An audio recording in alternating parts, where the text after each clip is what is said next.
முதல்ல ஒருமனப்பாடு.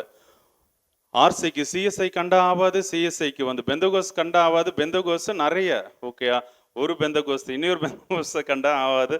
பெந்தகோஸ்குள்ளே போக வேணாம்னு நினைக்கிறேன். ஓகே, அது அவ்வளோ வன்மம் பிடிச்ச ஓகேவா. என்ன கேட்டால் அது ஒரு ரொம்ப மூண்ட பிசாசும்பாங்கள, அது இதுக்குள்ளே தான் இருக்குது. அவங்க தெரியாமல் செய்கிறாங்க. மன்னிக்கப்படும் ஓகேவா. நமக்கு மன்னிக்கப்படாது. குறிப்பாக தேவ ஆவியப்பட்ட பெற்றவங்களுக்கு முறுமுறுக்கிறது, கோவம் பண்ணுறது, மற்றவங்களை குறை சொன்னால் மன்னிக்கவே அது படாது. சரியா? அவங்க இந்த ஒருமன பாட்டுக்குள்ளேயே வரமாட்டாங்க. அப்போ என்ன கலப்படம் ஆயிடுச்சா? ஓகேவா. இப்போ நம்ம மெயினாக பெண்டிகாஸ்டல் ஊழியக்காரங்களோ விசுவாசிங்களோ ஒருத்தவங்களை பார்த்து பேசும்போது அவங்க கிறிஸ்டியன்னு தெரிஞ்சா எந்த சபைக்கு போறீங்க, ஓகே, எப்படி ரட்சிக்கப்பட்டீங்கன்னு கேட்பேன். இவங்களே ரட்சிக்கப்பட்டிருக்க மாட்டாங்க. ரட்சிப்புனா என்ன? உலகத்தையும் உலகத்தில் உள்ளதையும் வெறுத்து உலக ஆசை இல்லைன்னா தான் அது ரட்சிப்பு. இந்த உலகம் வேண்டாம், தேவன் போதும்னா தான் அதுக்கு தான் ரட்சிப்பு. ஓகேவா. அது இவங்களே பட்டிருக்க மாட்டாங்க, இன்க்ளூடிங் ஊழியக்காரங்க. ஓகே, இவங்க மற்றவங்கள்ட்ட கேட்கறது, நீங்க ரட்சிக்கப்பட்டீங்களா? ஆர்சின்னு சொன்னோன்னே அது விக்கிரக வழிபாடு, அது பிசாசு கூடணும். இப்போ சிஎஸ்ஐ சொன்னால் அதுக்கு சிமிலராக தான் சொல்லுவாங்க. நான் அவங்களுக்கு வேண்டி பேசலை, நீங்கள் சத்தியத்தை தெரிஞ்சு. கலப்படம் எங்கே ஆரம்பிச்சதுன்னு சொல்கிறேன். ஓகே, அங்கே சபை பிரிவினையிலே வந்துடுச்சு. ஓகேவா. ஒருமனப்பட்டவர்களை போயிடுச்சா? அணுதினமும் தரித்திருந்து வீடுகள் தோறும் அப்பம் பிட்டு மகிழ்ச்சியோடுன்னு. இப்ப தரித்திருந்தது ஒரு இடத்துல. ஓகேவா. இங்க என்ன? அணுதினமும் தரித்திருந்தார்கள். ஓகேயா. வீடுகள்ல தான் அப்பம் பிட்டாங்க. புரிஞ்சுக்கணும், சர்ச்சில் இல்ல. புரியுதா?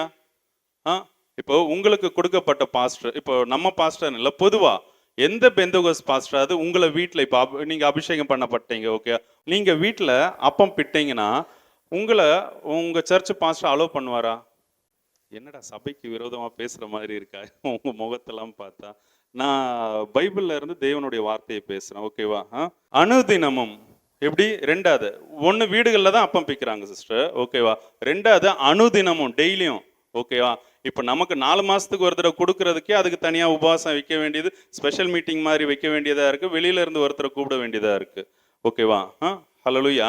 இங்கே அனுதினமும் வீட்டில். ஓகே, இதை சொன்னால் என்ன பைத்தியக்காரம்பாங்க. ஆனால் வசனம் சொல்லுது அனுதினமும் அவங்க இப்படி தான் செஞ்சாங்க. ஓகேவா. ஹல்லேலூயா. இது அதான் அப்பத்துலேருந்து கலப்படம் வந்துச்சு. ஓகே, இது தான் புதிய ஏற்பாட்டு விஷயம்.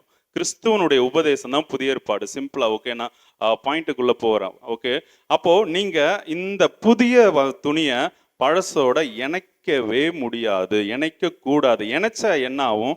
9:16 மத்தேயு. ஒருவனும் கோடி துண்டை பழைய வஸ்திரத்தோடு இணைக்க மாட்டான். அடுத்து அதனோட இணைந்த துண்டு வஸ்திரத்தை அதிகமாய் கிழிக்கும். அப்படி நீங்க இணைச்சீங்கன்னா புதிய ஏற்பாடு கிறிஸ்துவனுடைய பிரமாணத்தையும் பழைய ஏற்பாடுலையும் இதுல எல்லாத்தையும் வித்து நம்மளே ஜீவ பலியா கொடுக்கணும். பழைய ஏற்பாடுல தசம பாகம், புதிய ஏற்பாடுல என்ன சொல்ற எல்லா நாளும் ஆராதிக்கணும். பழைய ஏற்பாடுல ஓய்வு நாள்ல மட்டும்தான் 6 நாள் வேலை செய்யணும், ஒரு நாள் தேவனுடையது. ஓகேவா. அதே மாதிரி பழைய ஏற்பாடுல லேவி கோத்திரம் மட்டும்தான் ஆசாரிய கோத்திரம். புதிய ஏற்பாடுல எல்லாரும் ராஜரிகமான ஆசாரிய கூட்டம். ஓகேவா. அப்படியே வாசிமா. அப்போ இதை அதனோட மிக்ஸ் பண்ணிடக்கூடாது. சபையில் அப்படிதான் பிரசங்கம் பண்ணுவாங்க, அப்படிதான் டாக்டரின்ஸ் இருக்கு, அப்படிதான் சபையை அமைக்கப்பட்டிருக்கு. அதுக்கு விரோதமா பாஸ்டரங்க பிரசங்கம் பண்ண முடியாது. ஒரு நாள் தேவ ஆவியானோர் பாஸ்டர்களுக்குள்ள ஆவியில எழுப்புதல் உண்டாக்கும் போது சபையை விட்டு விலகி போவாங்க. ஓகேவா. விலகி போய் அவங்க தனியா இது பண்ணுவாங்க. சரியா. ஒருவனும் கோடி துண்டே பழைய வஸ்திரத்தோட அடுத்து அடுத்து அடுத்து அடுத்து அடுத்து என்னச்சா கிழிச்சிடுவான், கிழிஞ்சு போயிடும். அடுத்து அது புது திராட்சரசத்தை பழந்துருத்திகளில் வார்த்து வைக்கிறதும் இல்லை. வார்த்து வைத்தால் துருத்திகள் கிழிந்து போம், ரசமும் சிந்திப்போம், துருத்திகளும் கெட்டுப்போம். ஓகே, புது ரசத்தை பழைய துருத்தியில வைக்க மாட்டாங்க.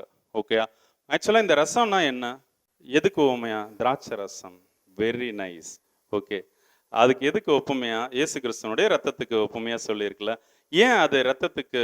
என்னுடைய சரீரத்தையும் ரத்தத்தையும் நீங்க பானம் பண்ணாதான் நித்திய ஜீவன் உண்டுன்னு ஒரு இடத்துல சொல்றாரு. ஓகேவா.